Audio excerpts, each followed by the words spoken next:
started crying loud. The breeze is sounding sad. Oh no, tell me when did we become so cold and empty inside? Lost away a long time ago. Did we really turn that blind? We don't see that we keep hurting each other, no. All we do is just fight.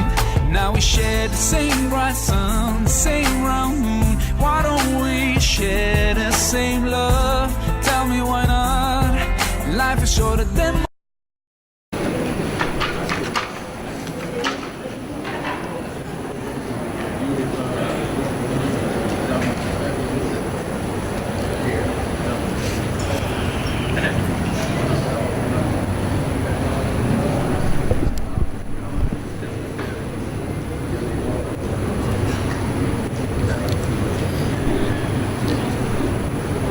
Assalamualaikum warahmatullahi wabarakatuh.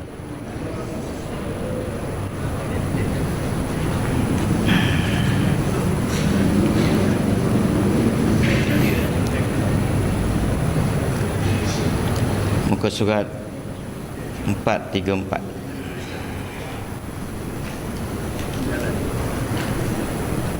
Abu Salamah dari Abu Hurairah radhiyallahu taala anhu berkata, Nabi sallallahu alaihi wasallam bersabda, inna khaira yaumin tala'at fihi syamsu yaumal jum'ah fihi khuliqa adam wa fihi adkhalahul jannah wa fihi uhbita minha wa fihi taqumus sa'ah wa fihi sa'atun la yusadifuha mu'minun yas'alullaha fiha syai'an illa a'tahu iyyahu.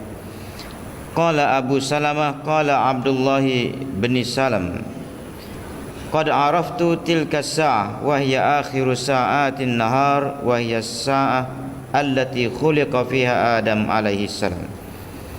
Yang bermaksud, sesungguhnya sebaik-baik hari di mana terbit matahari padanya ialah hari Jumaat, di dalamnya terjadi Adam. Dan pada hari itu Allah Ta'ala memasukkannya ke dalam syurga. Dan pada hari itu dikeluarkan dari syurga. Dan pada hari itu akan tiba hari kiamat.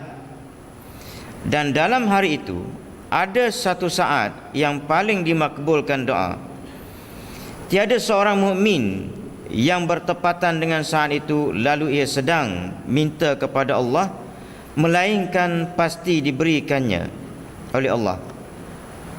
Abu Salamah berkata, Abdullah bin Salam berkata, saya telah mengetahui saat itu, iaitulah akhir saat pada hari itu, ketika dijadikannya Nabi Adam alaihi salam. Okey.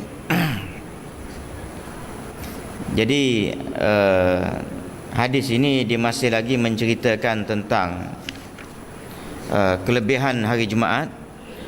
Seperti yang disebut dalam hadis yang awal, hari Jumaat ini istimewa dia kerana Nabi Adam diciptakan oleh Allah. Yang keduanya, untuk hadis ni pula yang sebelum ni lain, dia tambah apa ni cerita lain.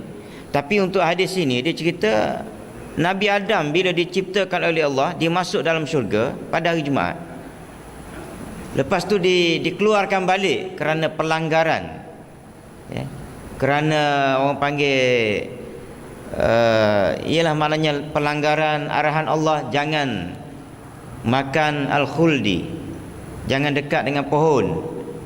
Tetapi akhirnya Nabi Adam terperangkap dengan pujukan isteri dia, kalau ikut cerita terperangkap dengan pujukan isteri. Akhirnya dia pergi ke situ dan Allah Ta'ala keluarkan daripada syurga pada hari Jumaat juga. Dan pada hari Jumaat itu, dalam hadis ni kata, ada satu saat dimakbulkan doa. Tidak ada seorang mukmin pun yang berdoa pada saat itu kecuali Allah Ta'ala makbulkan.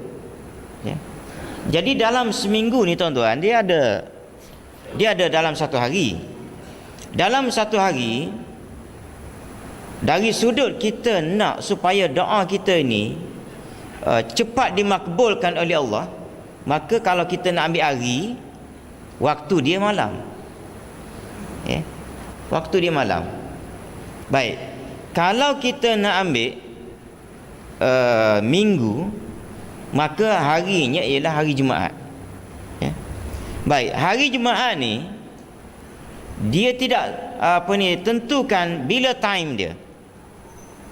Jadi Allah Ta'ala sembunyikan time untuk dimakbulkan doa.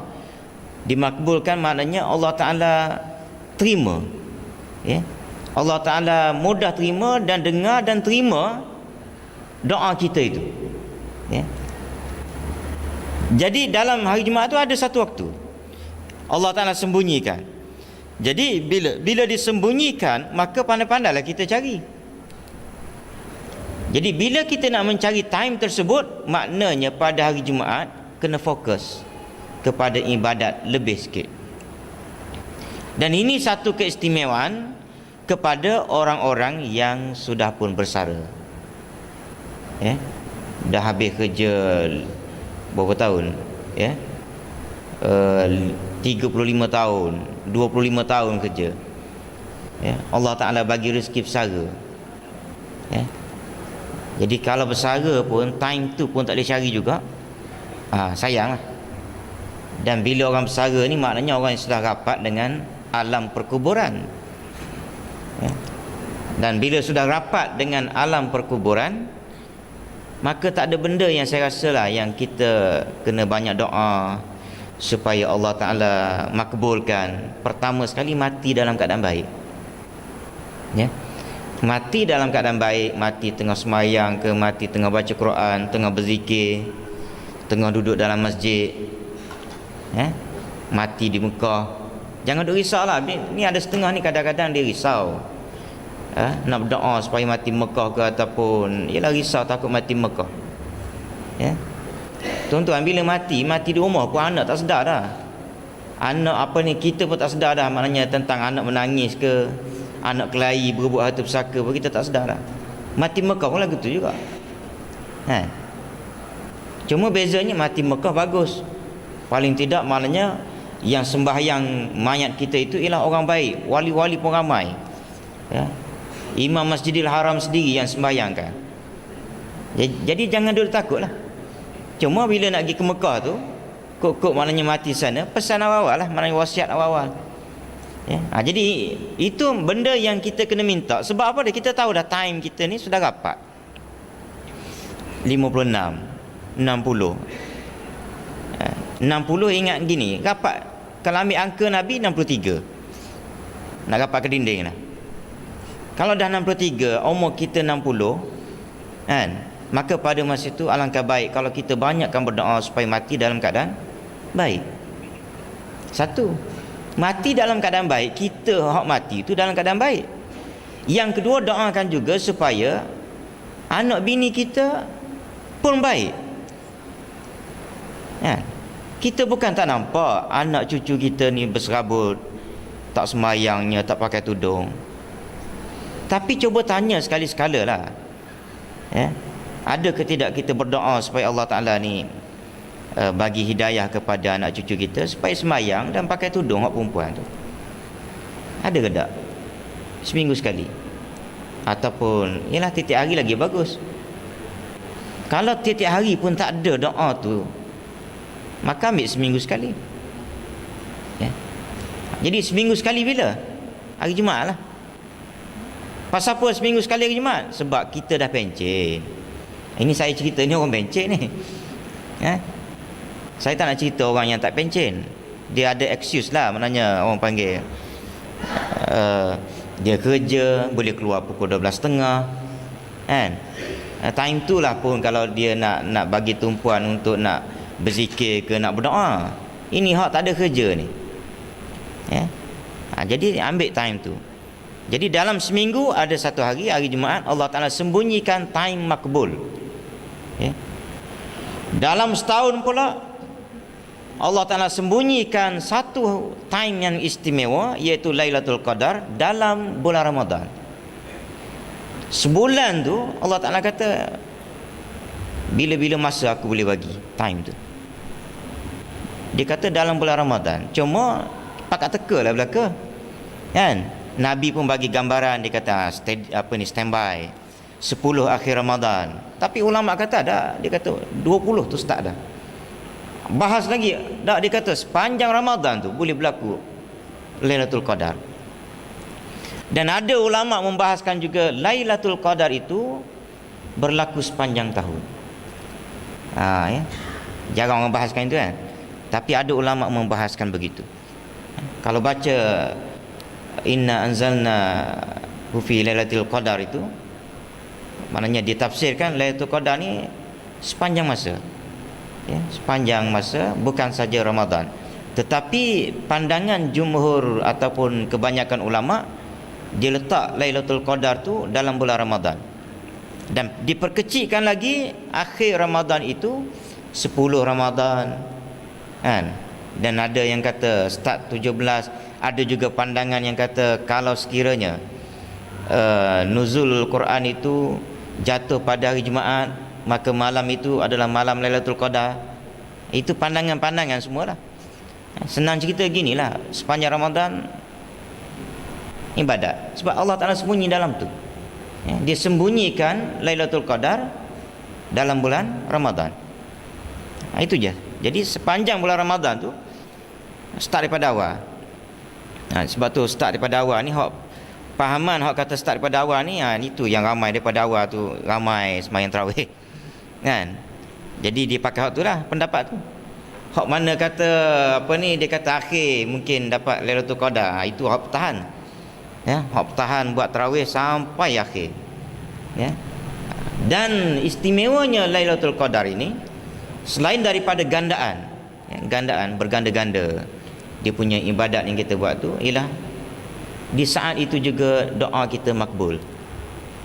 Jadi oleh kerana istimewa sangat tu, gandaan ibadat yang kita buat tu berganda-ganda, ribu ganda, campur pula kalau berdoa Tuhan terima. Maka oleh kerana istimewa, Tuhan tak cerita. Kalau aku cerita pada hari, seolah-olah Allah Ta'ala kata gini, kalau aku cerita malam yang ke-27, maka 27 tu malam yang ke-27 tu pakat semayang belaka, tak makan tak minum, sahur pun tak. Jadi Allah Ta'ala open ticket. Jadi oleh kerana kalau kamu nak sangat, maka speak daripada awal sampai akhir. Dah habis maknanya buat tarawih di masjid, nak buat 8 ke 20 ke apa di 32 ke apa benda, 38 ke, okey dah buat di rumah, buat pula. Dia di rumah tak sama dengan di sini. Di sini ni dia kelang kabut sebab orang ramai. Di rumah dia tenang. Jiwa lebih tersentuh hak kita buat di rumah tu. Rasa tak larat nak bangun pukul 3 ke 4, okey buat balik-balik di rumah tu, tengok TV sekejap sebelum tidur pukul 11 12, okey buat tahajud. Buat tahajud, tak payah tidur apa. Tapi kalau nak tidur tu lagi bagus. Tapi kalau tak boleh tidur, kalau tidur berdengkur sampai pukul 5, baik tak payah tidur, semayang dulu. Jadi itu benda yang kita kena ambil kesempatan. Baik, firman Allah,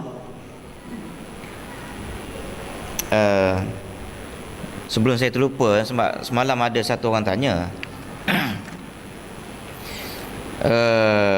satu hadis yang mengatakan waman massal hasa faqad lagha wa man lagha fala jum'atalah. Muka surat 433 tu yang akhir sekali tu. Siapa yang pegang batu pada hari Jumaat tengah-tengah tu imam khutbah tu, maka laralah sembahyang Jumaat dia dan tak dapat pahala. Jadi orang tanya pegang batu tu apa maksud dia? Pegang batu tak ada maksud dia, tak ada tersirat pegang batu. Siapa yang pegang batu pada ketika imam sedang berkhutbah, maka lara. Direct. Speech Nabi itu direct. Cuma ucapan Nabi ni sesuai zaman Nabi. Masjid zaman Nabi ni dia atas pada pasir. Boleh main batu lah, mana boleh kutip batu. Main.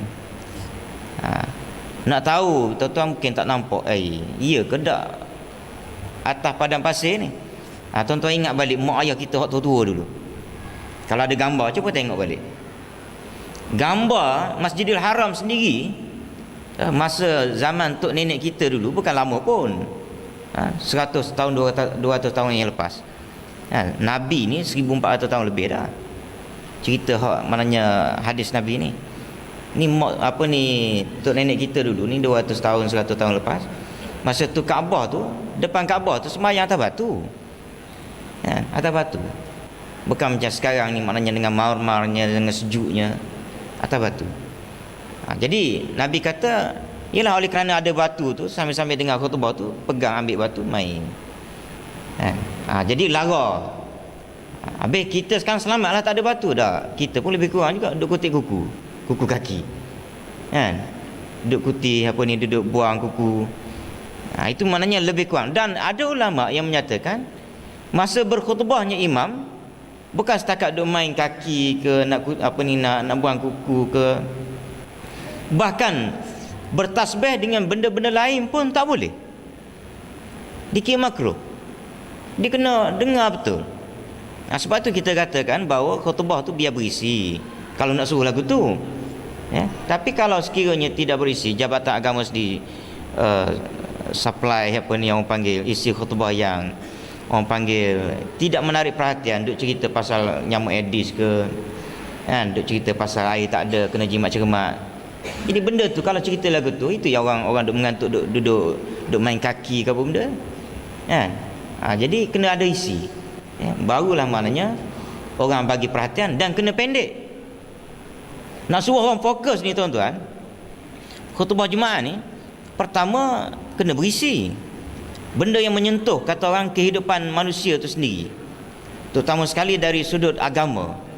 Dari sudut dunia ni tak payah ceritalah air tak ada ni apa benda, sebab TV dah keluar dah. Air tak ada pun kadang-kadang kerana ada masalah maknanya apa ni bekalan ke apa benda, Syabas dah bagi notis awal-awal dah. Tak payah cerita dalam khutbah. Cerita benda-benda yang berkaitan dengan keagamaan, dosa, pahala. Cerita. Lepas tu apa dia? Kena pendek. 10 minit, 15 minit. Okey lah. Ini nak suruh orang fokus ni sampai peringkat tu ya. Yang ketiga, tok imam kena mari lambat. Jadi imam yang berkhutbah dia mari lambat. Dia tak boleh mari awal. Orang-orang apa ni katalah maknanya nak azan tu pukul 1 lah, 1:30 lah katakan. Mana sekitar 1:27 ke 25 dia sampai. Pasal apa nak suruh imam ni ada orang panggil, yalah jangan duduk imam mari awal makan pisang pula. Tuan-tuan bayangkan imam makan pisang, lepas makan pisang tu pergi khutbah, Allah makan pisang aku tadi. Jadi tawar. Khatib yang berkhutbah tu jadi tawar sebab makan pisang sekali dengan makmum tadi. Dia kena mari lambat. Jadi mari lambat, sembahyang sunat, azan, terus bangkit. Lepas sembahyang sunat, lepas azan tu maknanya sembahyang sunat, lepas tu terus bangkit. Jangan duk borak kata riti, tak boleh. Sebab apa? Nak suruh makmum memberi perhatian kepada khutbah. Baik, sambung sikit lagi. Sa'id bin Al-Musayyab berkata, apabila saya hadir Jumaat, sembahyang Jumaat, maka lebih senang daripada berhaji sunat.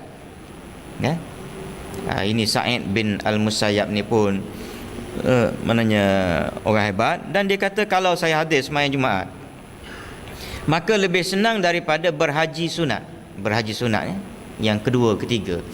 Jadi maknanya di sini yang dikatakan lebih senang ni maknanya kalau kita tumpukan ibadat pada hari Jumaat itu dengan ibadat yang pelbagai, tumpu betul, dah tak ada kerja, kalau kita bagi tumpuan hari Jumaat itu sahaja, maka dia kata semacam seolah-olah boleh challenge dengan pergi buat haji sunat.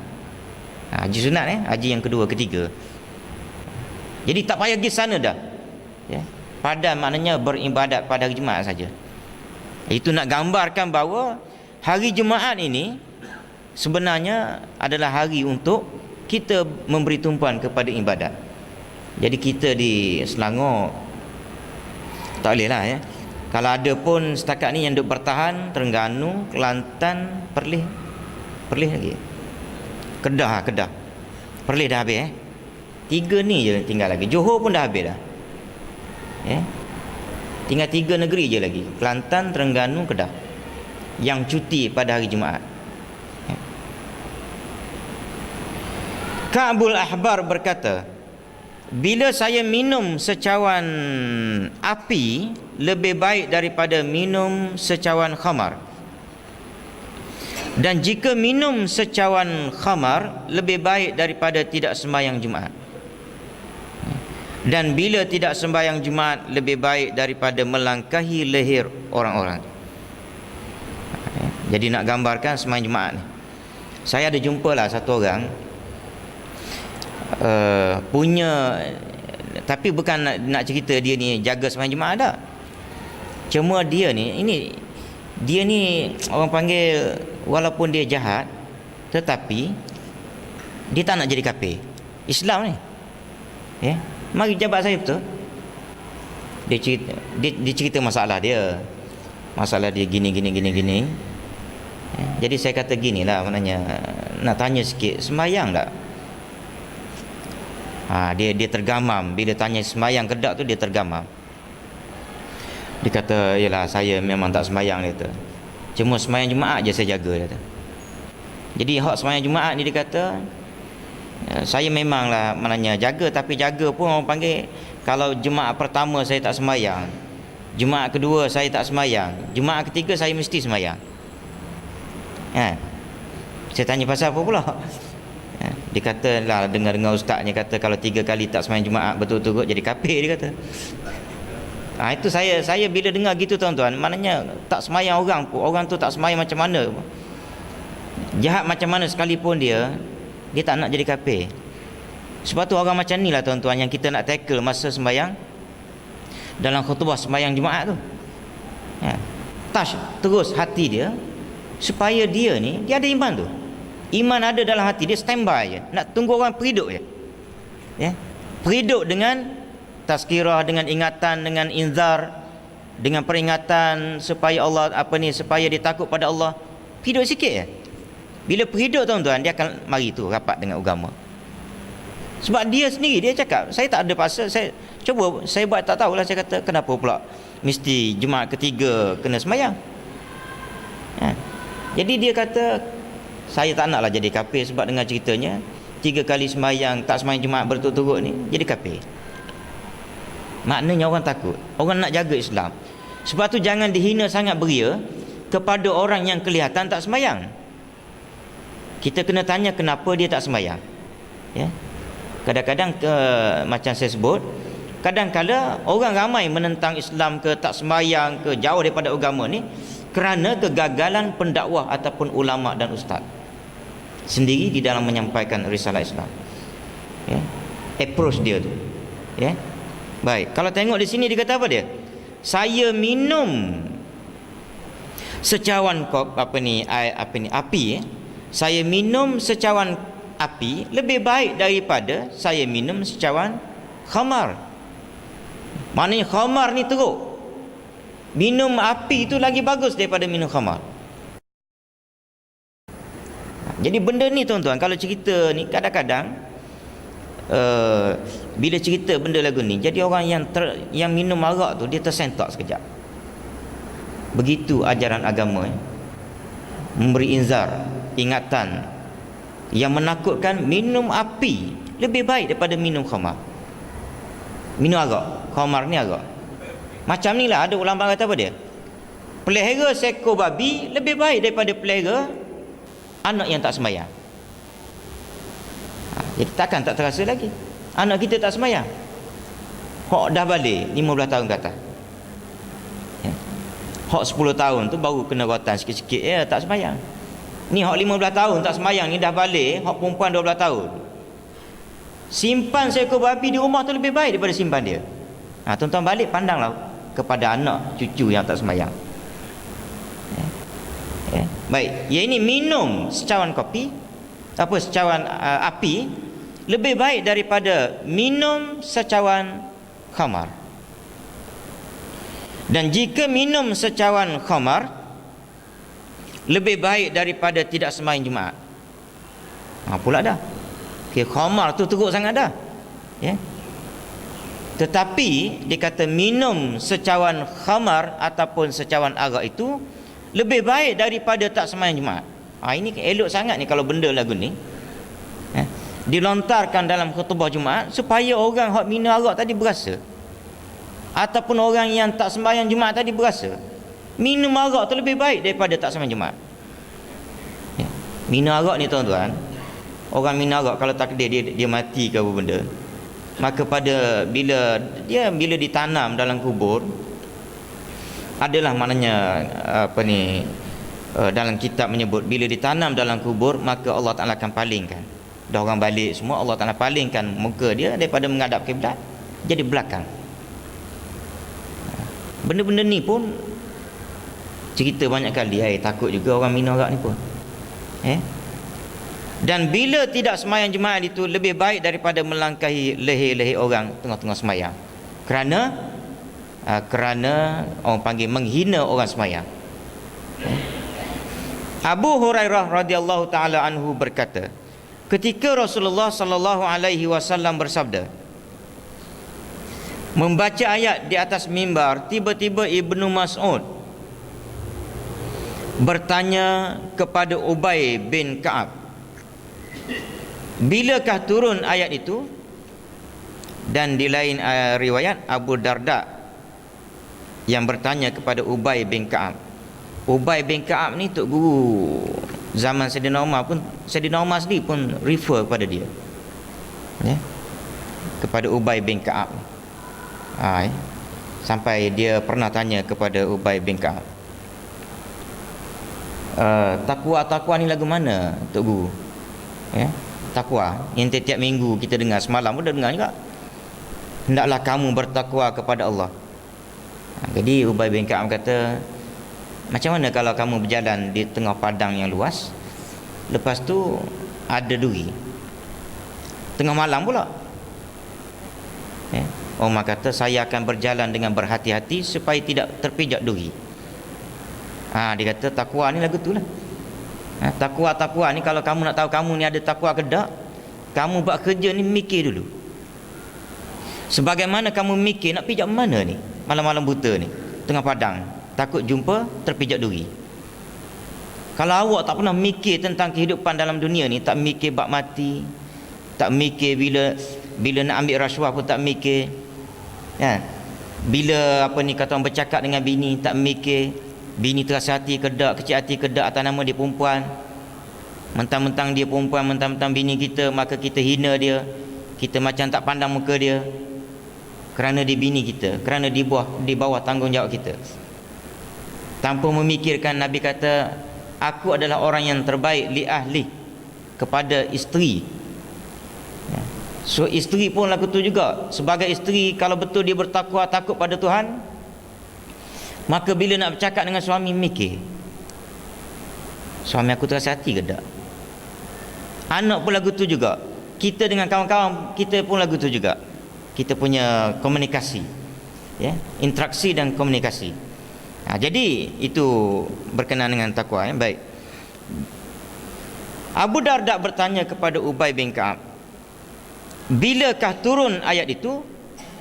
Maka diberi isyarat oleh Ubay, dan sesudah sembahyang Ubay berkata, bahagianmu dari sembahyang itu ialah lagu. Lagu ni cuai ataupun lagu kerana bercakap, maknanya benda lagu tuan-tuan faham kot. Kemudian Abdullah pergi bertanya kepada Rasulullah sallallahu alaihi wasallam. Jawab Nabi, benar keterangan Ubay. Kemudian Nabi sallallahu alaihi wasallam bersabda, yang bermaksud tiada seorang yang mandi pada hari Jumaat dan menyentuh minyaknya, minyak wangi, lalu pergi ke Jumaat, tidak mengganggu orang lain dan tidak melangkahi leher orang. Hak jenis mari lambat tapi nak pergi depan. Ni dia. Mari lambat nak pergi depan. Dah tahu mari lambat, duduk belakang. Lalu sembahyang. Hak jenis mari lambat nak pergi duduk depan ni tuan-tuan, kat Malaysia ni tak nampak. Dia kena pergi duduk negara Arab. Sebab benda-benda lagu ni dia ialah hadis Nabi ni pun dia banyak cerita pada orang Arab. Jadi ada benda yang orang panggil tally dengan perwatakan orang Arab. Orang Arab ni bukan setakat Masjidil Haram, kan? Masjid-masjid lain pun lagu tu lah perangai dia. Sampai Masjidil Haram pun kira-kira lagi lah kena jaga dah. Dia kira langkah ikut suka dia. Ini tu Arab, apa orang panggil tu Arab lah. Lalu sembahyang sekuatnya, sebanyaknya, maka jika telah datang imam, ia duduk mendengarkan. Maknanya bila datang imam baca khutbah, dia dengar, melainkan diampunkan oleh Allah dosa-dosa yang terjadi di antara dua Jumaat.